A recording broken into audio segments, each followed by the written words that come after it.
Terus Mbak Tri Hastuti bareng Mbak Lisa karo Mbak Tatin menika enten pamundhut Kembang Rawe. Nah, nggih. Dipun aturaken. Nyuwun pangapunten mbok menawi mboten saged sedaya pamundhut kula aturi amargi nggih ingat waktu. Ayo. Nggih niki wae nggih wonten pamundhutan napa sawuh gletak nggih. Sesuk nek nanggap meneh ya Mas ya. Kejeme. Lah kantenan nika pamundhutan kathah sanget nggih. Bentar awe turun gunung, Dik.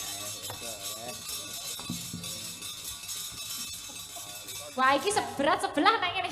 Tapi ya Abot Iki kono. antep ki. antep iki antep. Ora oleng lho ngene iki gede-gede. Gak apa-apa Mbak Ade malah penak ditumpaki.